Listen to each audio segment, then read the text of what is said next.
la justicia a tu alcance.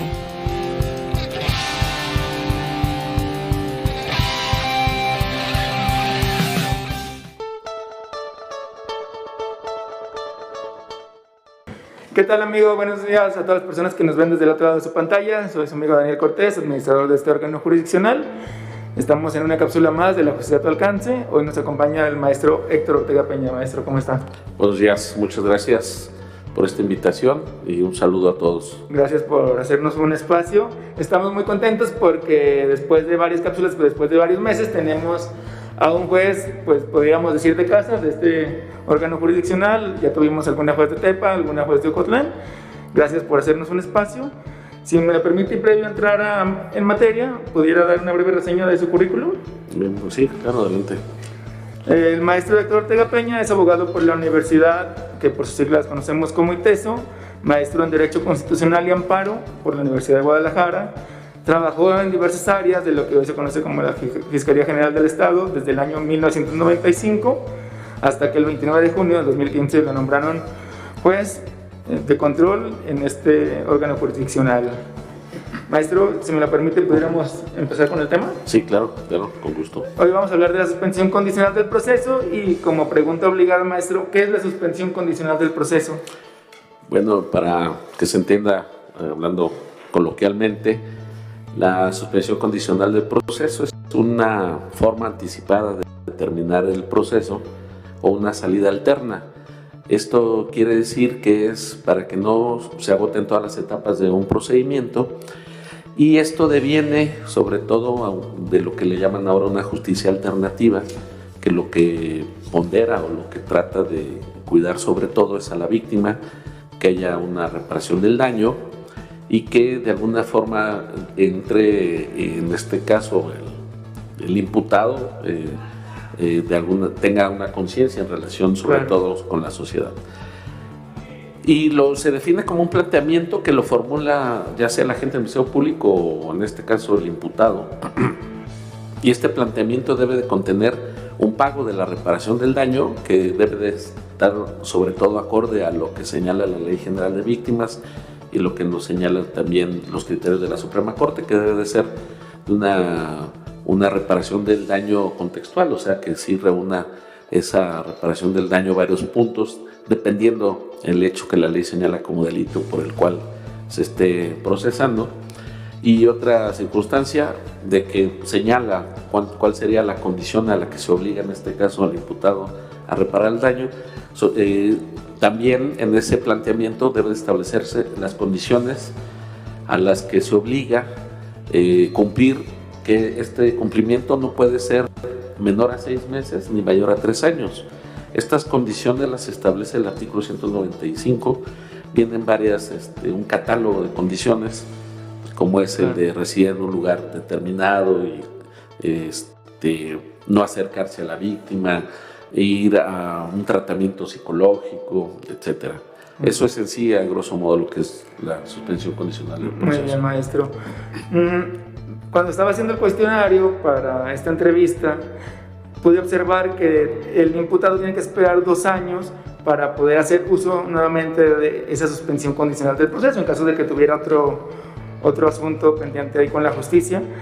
¿Cuál cree que es la razón que el legislador tuvo para poner este candado de esos 2 años? Pues yo creo que es como hacer una conciencia, porque es muy parecido al sistema anglosajón, donde se le llama lo de la segunda oportunidad, en el sentido en donde no que acepte que se equivocó, pero se le da una oportunidad de decir, ¿sabes qué? Mira, termina este procedimiento antes, condiciónate tú solo, paga una reparación del daño a la víctima, pero aquí es hacerle conciencia de que pues, debe de cumplir esas condiciones a las cuales se obligó. Claro. Y si se dejara muy abierto, en el sentido de decir, no, pues solicitas uno y luego realizas otra acción que pudiese ser considerada como un hecho que la ley señala como delito, o estás inmerso en otra investigación y lo vuelves a hacer, esta situación pues sería como el cuento de nunca acabar, y por eso creo que se pone este candado. Lo que sí no advierto el motivo por el cual, y eso es algo que siempre he planteado, porque 2 años, digo, pudiese ser a lo mejor 3 años, 2 años y medio, pero el término sí no podría señalar cuáles fueron las motivaciones por las cuales señalaron 2 años. Muy bien, maestro, muchas gracias. Usted ya tiene pues bastante tiempo como juez, desde el 2015 me parece, que comenté. ¿Cuáles son las condiciones que más comúnmente se utilizan en esta terminación anticipada? Bueno, sí cabe precisar que hablaría nada más por lo que en este distrito se llevan a cabo, sobre todo. No conozco también a ciencia cierta las estadísticas de otros distritos. Sin embargo, la problemática que más es común en este distrito es lo de violencia familiar, sobre todo, y atendiendo a qué es lo que desafortunadamente el Código Nacional establece un candado que no pueden llegar a un acuerdo reparatorio por ser el hecho de violencia familiar, y entonces es que tienen que judicializar esos asuntos, y bueno, está la otra salida alterna, que es la suspensión condicional del proceso. Muy bien, maestro, muchas gracias. Puede haber personas que tal vez están sujetas a un proceso en este momento y dicen, bueno, me interesa irme por la suspensión condicional del proceso. ¿Nos podría explicar a grosso modo cuáles son los pasos o qué trámite sigue el imputado para llegar a una suspensión condicional? Sí, claro. En este caso, como lo comenté, el planteamiento lo puede hacer el Ministerio Público o el imputado.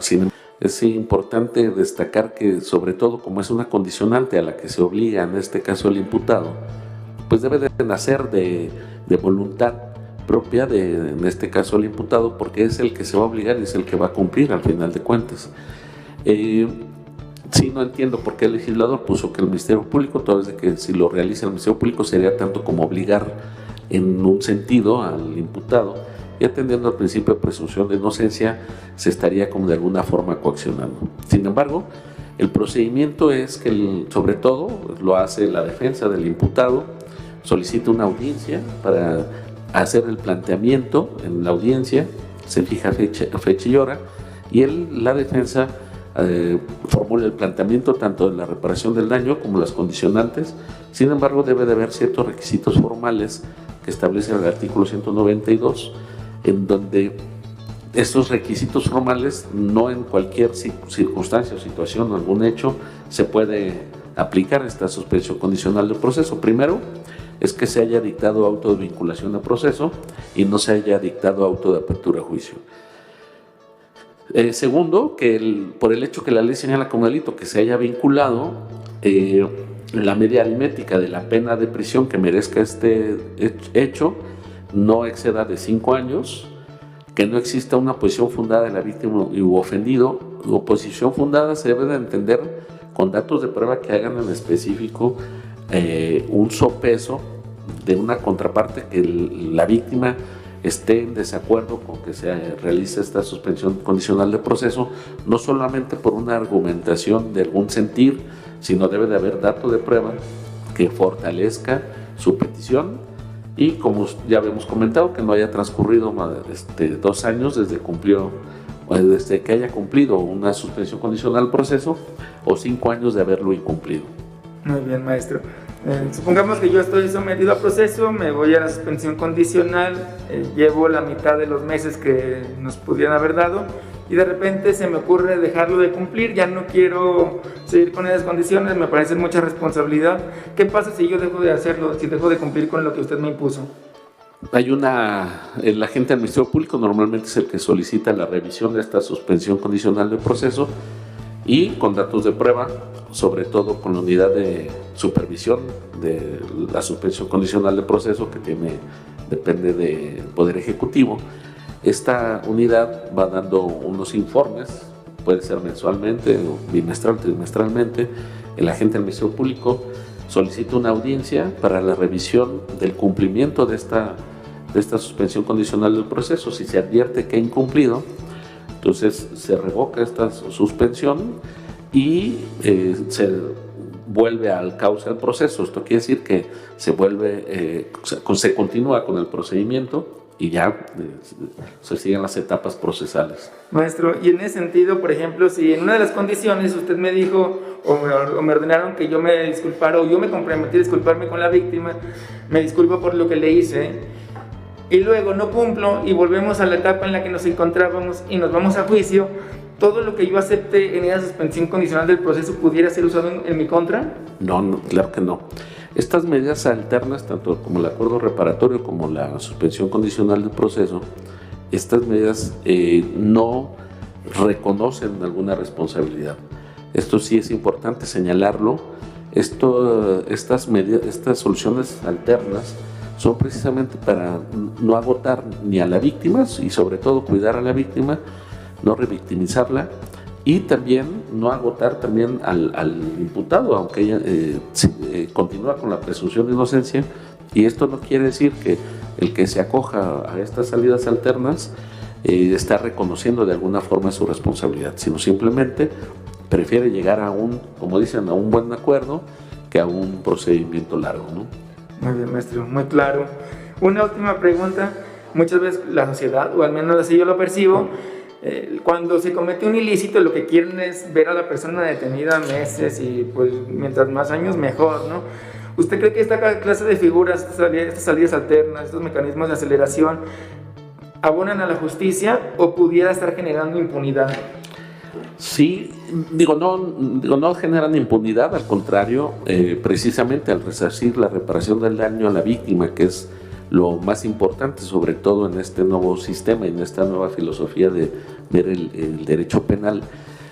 Antes la pena la veíamos como una venganza y precisamente la venganza, al contrario, genera más violencia y no hay un control de la sociedad, que esa es la idea del derecho penal, un control de la sociedad respecto del comportamiento que se debe de tener en sociedad.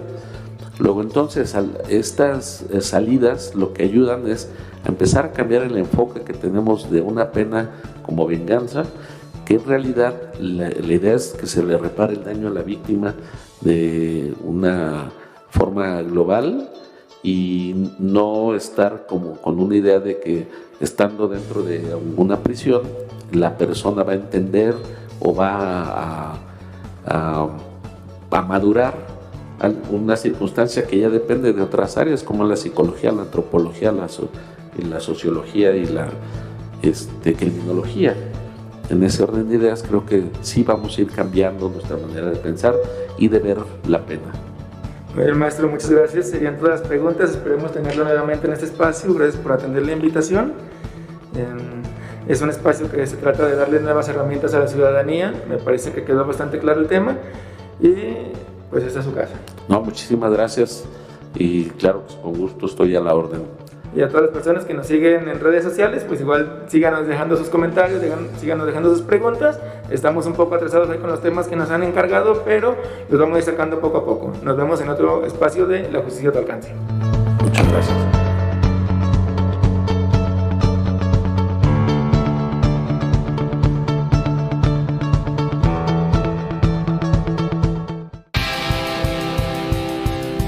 La Justicia a tu Alcance.